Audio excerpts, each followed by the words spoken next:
11:11. Se vienen días importantes para la reforma tributaria y los proyectos de la agenda de seguridad, todo en medio de los dichos del presidente Gabriel Boric, anunciando una fusión de convergencia social con otros partidos del Frente Amplio, lo que cambiaría el escenario actual. De eso y más hablamos con Vlado Milosevic, presidente de la Cámara de Diputados.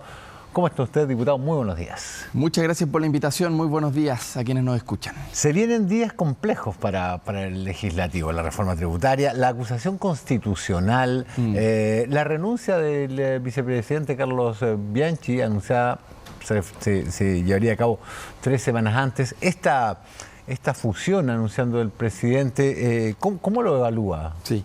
Bueno, efectivamente están pasando muchas cosas. Lo primero, nosotros nos comprometimos a 31 leyes de seguridad. Un acuerdo bastante histórico con Senado, Cámara y Moneda. 31 leyes de seguridad que lo que van a hacer es hacerse cargo de los vacíos que hoy día tenemos y que vacíos de los cuales en la legislación se aprovechan las bandas criminales. Esa es la verdad. Y por lo tanto, estamos mejorando una serie de leyes que van a actualizar al Estado para enfrentar duramente la delincuencia. Esas leyes se están discutiendo con celeridad porque le pusimos fecha. Le pusimos fecha, no había pasado nunca, pero... Cronograma. Cronograma. Y bueno, quiero decir de que ustedes conocen lo difícil que es sacar en el Congreso las leyes a tiempo. Esto es difícil. Tú te ríes, yo también, pero la verdad es que son muchos dolores de cabeza, pero sin embargo lo estamos llevando adelante. No es fácil poner de acuerdo a una gran diversidad que hay en el Congreso. Sin embargo, yo diría hay buena disposición de la gran mayoría de las bancadas. Hay buena disposición. Por ejemplo, no sé, ley de expulsiones. Era todo un trámite muy burocrático, muy difícil de hacer realidad. Hoy día, con esta tramitación, la ley de expulsiones va a ser fácil de hacer. Fácil con debido proceso, pero más fácil de hacer. Antes habían más de 10.000 expulsiones pendientes porque era impracticable. Sí. Entonces estamos haciéndonos cargo de los vacíos de las leyes para que esto pueda funcionar lo más rápido posible. Por ejemplo, antinarco. Hicimos una ley antinarco que es muy buena, que permite confiscar los bienes, que permite hacer inteligencia de verdad para meterse en las organizaciones y desbaratarlas. En fin, creo yo que por fin el Estado de Chile se está tomando en serio esta conversación. ¿Cuántas llevamos de las 31? Hay 19 que están en tramitación, hay 5 que faltan por ingresar, hay 2 que ya están completamente, transformadas en ley, hay una que falta la firma de promulgación. Nos pusimos un plazo máximo de 150 días. Hay algunas más complejas, por ejemplo, la ley que crea la Defensoría de las Víctimas. Eso es crear una Defensoría de Víctimas por cada región, eso es harta plata. El gobierno, el Ministerio de Hacienda se comprometió, es harta plata. Pero esto es de las leyes que van a ser de las más grandes. O el Ministerio de Seguridad Pública también. Dividir a Interior de Seguridad Pública. Esas son que es algo de lo que se viene hablando hace años. Hace años, y esta vez se comprometió y esta vez va a suceder. ¿Cuándo? Esta vez va a suceder. Hasta 150 días. Nosotros el compromiso lo firmamos en julio. O sea, tenemos, si no me equivoco, hasta agosto para poder cumplir, ¿no? Ya, perfecto. Perdón, el acuerdo lo firmamos en abril, en julio. No me dan las cifras. Perdón, lo firmamos en abril. Son 150 días desde mediados de abril, eso es. Ya, perfecto. Se viene acusación constitucional contra el ministro de Educación, Marco Ávila. En un contexto bastante particular, el diputado Diego Schalpern anunció que iba a incluir este falso episodio de educación sexual en Talcahuano. No fue un episodio de educación sexual, no dependía del ministerio, era del mundo municipal y de la salud, a tal punto que Henry Campos, el alcalde de la UDI, tuvo que salir a decir que no hubiera aprovechamiento político.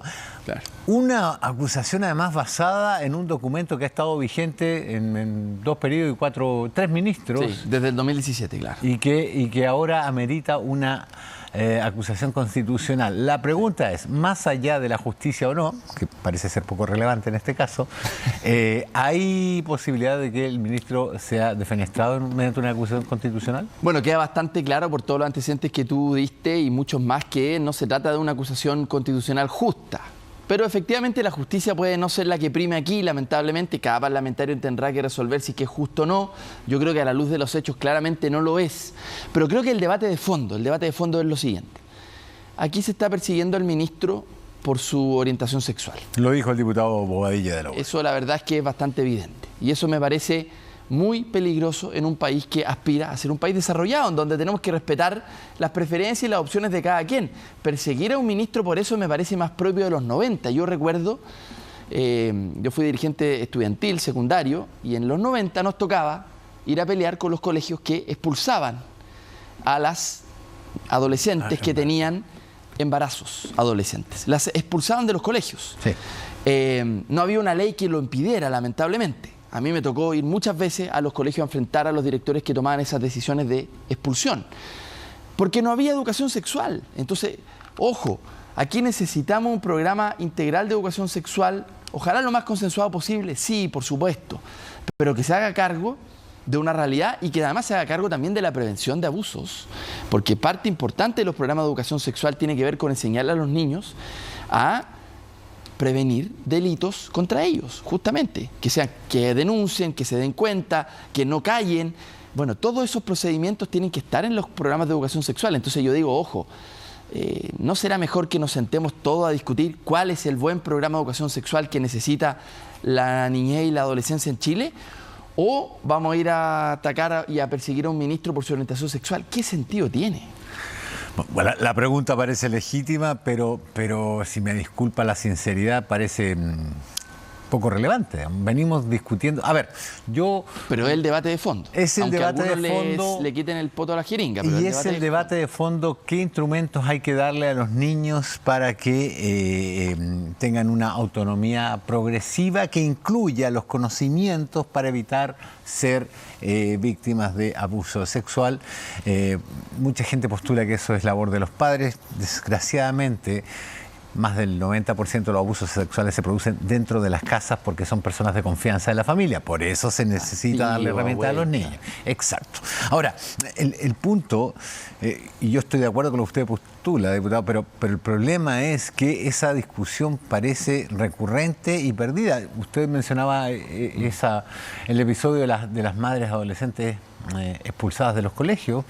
Yo recuerdo las jocas. Las jocas. Tengo un poco más de edad también, pero recuerdo las jocas. Fue justo en la época que me tocó pelear contra... Y que en esa época algunas campañas de educación sexual fueron vetadas por canales de comunicación completos. Entonces, al parecer, y estamos hablando de los 90, hemos avanzado bastante poco desde aquella época hasta ahora, en el momento en que se toman decisiones de este tipo. Yo creo que no, que en otro aspecto hemos avanzado mucho, pero en el legislativo seguimos con estas prácticas. Yo creo que hemos avanzado, pero hoy hay una amenaza de retroceso.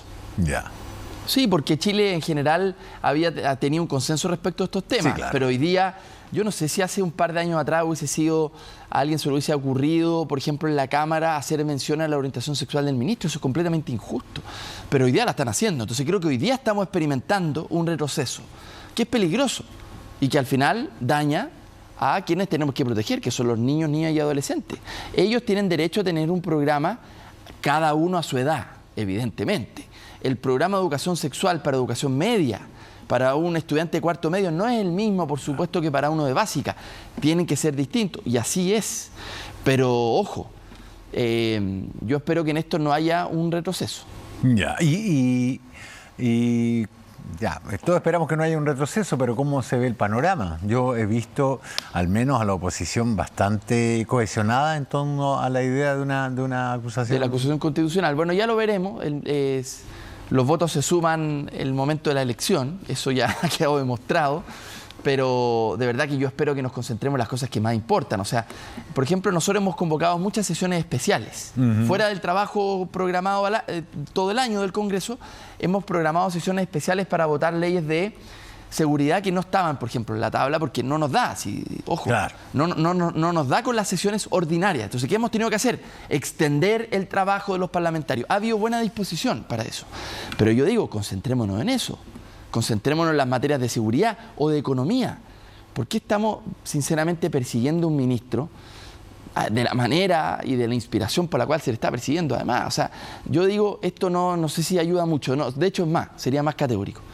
No sirve para nada. Dediquemos el tiempo parlamentario, que es finito, en las cosas que importan. Ahora, la última vez que estuvo por acá hablamos de un cambio en la normativa del reglamento que iba a impedir, o sea, que iba a poner coto a cosas como agarrarnos Sí. a tortazos en la Cámara, insultos y ese tipo de cosas. ¿Avanza eso? Sí. Estamos en un... O sea, me parece que cuando un diputado acusa a un ministro de estar impulsando una política por ser homosexual, está incurriendo en faltas éticas relativamente perseguibles y graves, pero de nuevo, ¿en qué está el reglamento de la Cámara sobre ese particular? Bueno, yo le he dedicado mucho tiempo, muchas sesiones y muchos dolores de cabeza a sacar este cambio del reglamento. Hace muchos años que en Chile no había un cambio de reglamento significativo en la Cámara y sabíamos desde que entramos en la mesa de directiva de la Cámara que las sanciones eran bastante simbólicas. Por ejemplo, yo en la sala puedo sancionar a un diputado como máximo, si es que es reiterado después de varias advertencias, como máximo hasta 4% de la dieta parlamentaria. Por ejemplo, si incurre en una ofensa o en una agresión o incluso en un golpe dentro de la sala. Hasta 4%. Y tiene que ser progresivo. Primero un llamado de atención y después continúa. Es decir, estamos hablando de algo absolutamente ridículo, simbólico, que no sirve para nada. Y por lo tanto, lo que estamos haciendo ahora es cambiar significativamente para que les duela el bolsillo a aquel que es la minoría, quiero ser súper justo aquí con mis colegas, es una minoría los que están más dedicados a hacer peleas, pero generan harto ruido. Minorías serán, pero generan escándalo, lo generan.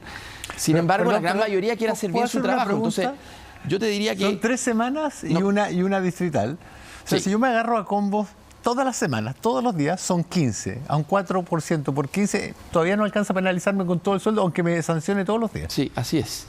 Por eso que el reglamento anterior, o el actual más bien, es un reglamento antiguo que no responde a la realidad de hoy y en donde tenemos que sancionar duramente. Si aquí hay que ponerse colorado una vez nomás, y hay que sancionar. ¿Qué es lo que hemos hecho nosotros? Varias sesiones, y aquí quiero agradecer a los que han participado, porque ha habido en general buena voluntad. Hemos tenido diferencias en algunas cosas, pero buena voluntad.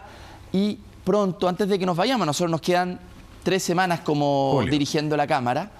Antes de que nos vayamos, vamos a tener un reglamento de la Cámara que sancione de verdad a quien se comporta mal, porque en cualquier parte, en un trabajo, la gente que no está viendo en su casa, usted no puede llegar e insultar a sus compañeros o menos pegarle un combo. Te despiden al tiro.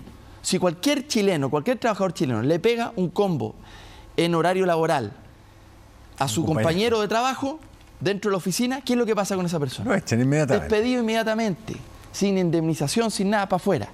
En el caso del Congreso, nosotros no podemos echar a la gente del Congreso, porque hay una voluntad popular, ¿no es cierto? La gente lo eligió, por algo está ahí.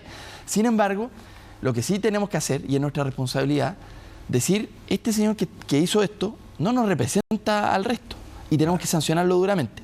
Por eso que la sanción que va a venir ahora es una sanción mucho más que el 4%. Le vamos a pegar donde les duela, en el bolsillo. Estaba de acuerdo con esto el diputado Bianchi la última vez que hablé con él, pero ahora leo que se va 3 semanas antes por lo que llamó excesiva influencia del Ejecutivo en la testera de la Cámara. Sí, bueno, el diputado, primero yo lamento que el diputado Bianchi haga esta renuncia, nos quedan 3 semanas. Yo personalmente voy a pechugar con este rol difícil hasta el final. Digo difícil porque también lo entiendo, le hizo entrevista y claro, esto es un rol desgastante, esa es la verdad. No tiene el glamour que la gente se puede imaginar. La verdad es que esto es un rol muy desgastante, lleno de peleas, lleno de problemas. Todo el tiempo tenemos que resolver problemas. Sin embargo, y yo entonces desde ese punto de vista puedo entender la sensación de agobio, de desgaste también personal.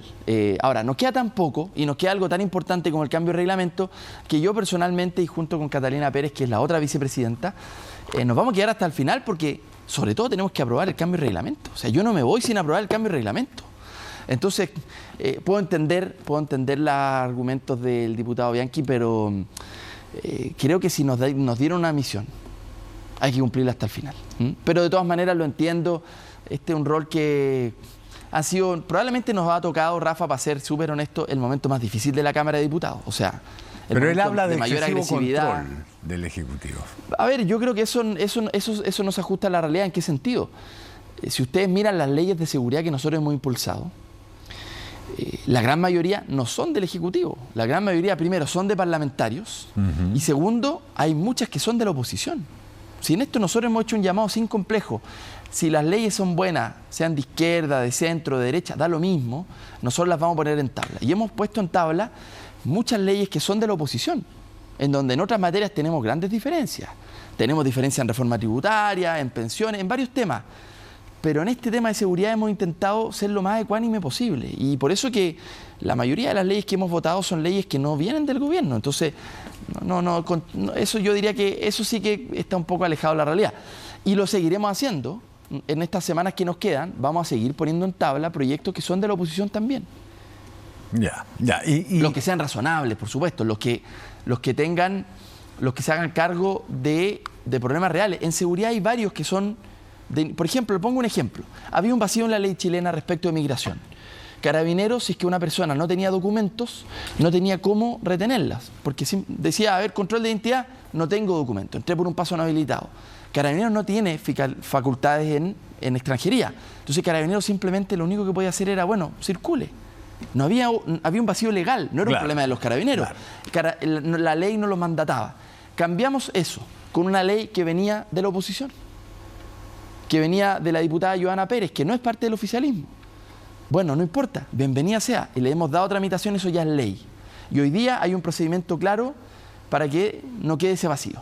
O sea, yo digo, ahí hay ejemplos súper concretos. Ahí te puedo nombrar 10 más.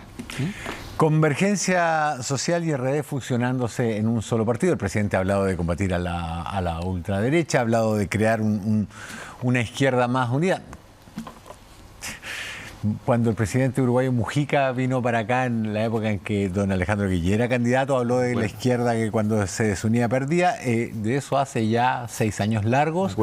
El presidente vuelve a la necesidad de unir a la izquierda. ¿Cambia eso significativamente el escenario político chileno? Si es que se produce. Sí. A ver, una aclaración antes de comentarlo. Dado que yo no estoy en el Frente Amplio, el Partido Liberal al cual yo pertenezco está en la centroizquierda, estoy opinando desde afuera, ¿no? Estoy opinando desde afuera. Creo que... Pero el presidente de la Cámara. Sí, claro. Bueno, pero por eso quiero ser respetuoso porque no es un debate que me incumba directamente. Correcto. ¿No? Pero creo que el llamado del presidente Boric tiene sentido, la máxima unidad posible, llevado a todos los puntos. En este caso, fusión de partidos para hacer uno solo. En el caso de ellos me parece bien. Tendrán que decidirlo ellos democráticamente en sus instancias internas, pero lo que sí me parece clave, lo que está de fondo es la máxima unidad posible frente a ciertas amenazas de retroceso, lo que discutíamos hace poco, que está viviendo el mundo entero, no es Chile. Sí, correcto. Las amenazas que afectan a la democracia están en el mundo completo y por lo tanto hay que tomárselo en serio y creo que la máxima unidad posible es el deber, es casi como un deber moral, un deber histórico. O sea, hoy día la amenaza para la democracia se dan desde países como Nicaragua hasta Rusia, que son izquierda y derecha respectivamente. Así es. Autoritarias ambas, hay que decirlo. Ahora, hay un... De hecho, Rusia en particular con una obsesión de persecución de minorías, una obsesión de Putin al respecto. Sí, claro, sí, claro. Ahora, el pacto tributario en este escenario, porque... si recordamos el primer trimestre después del 19 de octubre del estallido, había una suerte de consenso general en la necesidad de cambiar la estructura tributaria de nuestro país, como nunca aparecieron las comparaciones con la OCDE, para la Organización para la Cooperación y el Desarrollo Económico, en el que nos gustaba vernos comparados con otros países y decíamos, pero en el índice de recaudación impositiva y de índice Gini, de distribución post-recaudación, estamos súper mal, hay que mejorar eso. Ahora que todo eso pasó, que fracasó la primera constituyente, hay sectores de la política chilena que se niegan de plano a hacer una reforma. ¿Vamos a ver fracasar también este pacto tributario? ¿Hay alguna conciencia de aquello? La modernización del Estado, por lo demás bastante necesaria en muchos aspectos, ¿servirá para allanar el camino? Sí. Aquí en esto, Rafa, hay que decirlo, hay una especie de falsa dicotomía. Hay una cuestión de ver el debate de blanco y negro. Es decir, algunos dicen, subamos los impuestos, y otros dicen, por ningún motivo, no hay que subir los impuestos, hay que dedicarse al crecimiento. Yo digo, hay que hacer las dos cosas. Hay que dedicarse al crecimiento, pero también tenemos que tener justicia tributaria. No son una contradicción. Los países desarrollados han hecho las dos cosas, no solo una. No solo han cobrado impuestos o no solo han tenido crecimiento económico, han hecho las dos cosas. O sea, la pregunta es si hemos visto la experiencia de los países más desarrollados, donde Chile queremos que transite, que vaya para allá, ¿Por qué entonces dejamos las discusiones de blanco y negro y nos concentramos en tener justicia tributaria, en un acuerdo que espero el Senado lo logre, para ir a financiar los beneficios sociales, para aliviar a las familias chilenas, sobre todo de clase media y más pobres, y a la vez crecimiento económico? Y en crecimiento económico, un segundo, Rafa, porque está conectado. Chile tiene la capacidad de atraer una gran inversión de energía limpia del mundo entero. Claro. Gran inversión, estamos hablando de millones y millones y millones de dólares en hidrógeno verde, en energía limpia. ¿Qué es lo que yo haría? Traigamos toda esa inversión extranjera a Chile, que va a traer mucha plata, mucho empleo y también va a traer muchos impuestos. Y mucho know-how. Además, nos va a dar una experiencia como país y además nos vamos a hacer cargo de una cosa clave: combatir el cambio climático. Pero lo vamos a estar combatiendo a través de generar empleo, generar riqueza, generar impuestos para financiar derechos sociales. O sea, el mejor de los mundos. Es el círculo virtuoso. Una buena demostración, Rafa, de que estas no son discusiones de blanco y negro. Entonces, ¿qué haría yo? Hagamos un pacto tributario que también, además de subir impuestos, genere incentivos, por ejemplo, pro pyme o pro empleo. Y que también, ¿por qué no?, comprometamos una modernización del Estado, todos juntos, en un pacto que no se llame reforma tributaria, hagámoslo más grande. Pacto fiscal. Pacto fiscal, que considere modernización del Estado. Pero también hagamos un gran acuerdo nacional de izquierda a derecha para que esas inversiones que están en todo el mundo mirando a Chile, pero también van a mirar a otros países. Si nosotros llegamos tarde a esta oportunidad y la perdemos, habría que ser rematados, ¿no? Entonces, lo que digo, esa gran inversión, son cientos de miles de millones de dólares, que llegue a Chile para energías limpias, que nos ponga a la vanguardia mundial de la economía verde. Esos son empleos para las regiones. Parte de esa plata tiene que llegar a las regiones. O sea, mira, por donde se le mire, es lo mejor que podríamos hacer como país. En ese aspecto, en el aspecto de la descentralización, me aparto un poco de su puesto de presidente de la Testera, pero a ver, los que somos de regiones hemos visto en algunos momentos saltos cualitativos en la historia de nuestras regiones. Yo recuerdo cuando era más pequeño, yo soy de Atacama, de haber visto enormes cantidades de relaves mineros, he visto enormes cantidades de contaminación, la playa de Chañaral, la recordarás, cuando el presidente Lagos se fue a bañar a esa playa una vez limpiada. Sin embargo, hoy día uno va hacia Copiapó y ve inmensos parques solares. Hay parques eólicos antes de llegar en Illapel. Hay un avance de las tecnologías limpias. ¿Existe conciencia dentro de los parlamentarios de gobierno y oposición de que una vez que se actúa, digamos, de manera coordinada para impulsar este tipo de proyectos, mejora la situación de nuestras regiones? Usted mencionaba el hidrógeno verde, pero es parte de los proyectos que podrían verse favorecidos, sobre todo con el royalty minero que se acaba de aprobar. Claro, por ejemplo, hay una ley que el gobierno lo mandó, y la presentó en el Congreso, que se llama Ley de Rentas Regionales, que es para que la riqueza que se genera en regiones, una parte de esa quede en región. Hoy día es recaudación central, ese es como el dogma del Estado chileno, recaudamos centralmente. Pero ¿dónde quedan los costos negativos? En las regiones. Entonces, Ley de Rentas Regionales va a significar que parte de eso quede. El royalty que acabamos de aprobar ya significa un antecedente positivo, porque deja parte de la plata en las regiones. Eso no había pasado. Entonces, deja parte de la plata en las regiones. Pero ¿cuál es el punto?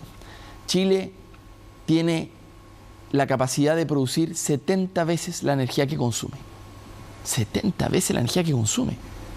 Potencial de energía limpia.